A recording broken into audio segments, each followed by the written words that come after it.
Shalom. This video is about the restrictions about working on Shabbat. Now most people think restrictions, that's bad, but in this case it's good. God is commanding you not to work, to relax, to take it easy. We rush without any limitations, only when we drop from exhaustion, and God says that's a bad idea. You need to take one day out of a week off, like God did in creating the world, according to the Torah, even if you think about it mythologically.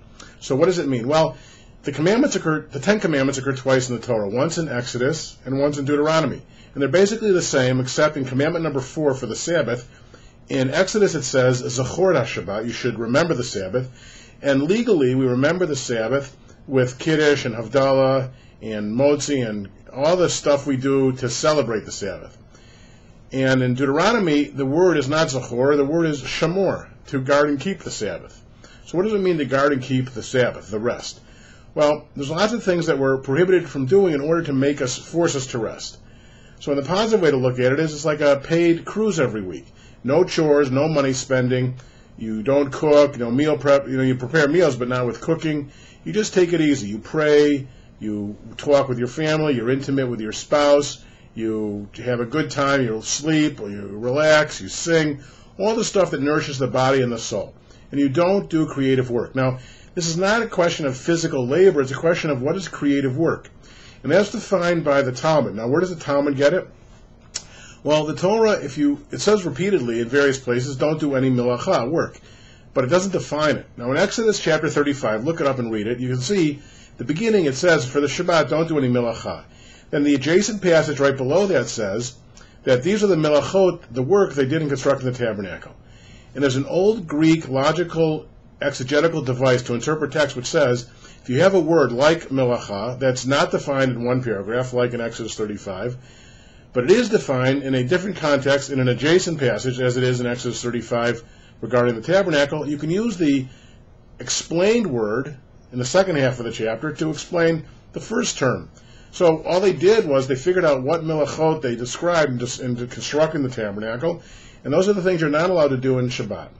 And so it turns out when you evaluate the whole thing that the main things you're not allowed to do are spend money and write and do other things, and light a fire and cook food and iron shirts. And now the conservative movement does not consider electricity fire, so we allow the use of electricity, just not for things that are otherwise prohibited, like ironing and cooking. But flipping on the lights, which we consider fine, the Orthodox do not. Hence in Israel, a lot of the apartments have Shabbat clocks where you set as timers, and they have Shabbat elevators which go up and down the floors without you touching it. But basically that's the central idea. Now, there are certain things that, like bike riding, the Orthodox say don't do because the bike may break. Or don't play a guitar, one of the reasons is the string may break. So a lot of conservative Jews say that stuff's nonsense, the bike breaks, don't fix it, guitar string breaks, so you'll wait till after Shabbat. But now there are other things that are prohibited on Shabbat too, like carrying in a public domain. And the one exception to this is you can carry in your house, and there's a legal fiction device that enables you to make your community your house. It's called an Eruv. Now I live in a community which has an Eruv, so you can see people carrying things on Shabbat, and nearby in West Rogers Park there's an Eruv. Certain communities have one when there's a large concentration of Orthodox Jews. But basically the idea of restrictions on Shabbat are do not do things that are creative labor. Now, sometimes it comes into conflict, like you're supposed to light candles, which is Zachor HaShabbat, remember the Sabbath, at 18 minutes before sundown. But what happens if you don't get home from work? Now, the Orthodox Jews would say, if you don't get home from work in time, then don't light them.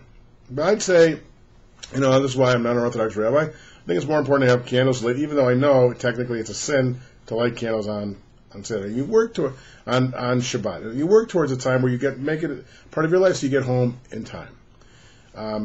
Now, the things that you're not allowed to use on Shabbat, like money, you can't even touch them. They're called muktzah, things that you don't touch on Shabbat, because otherwise if you touch it, you might be tempted to use it and forget. Anyway, that's a general overview of the ideas of Shabbat, and you shouldn't look at it as restrictions.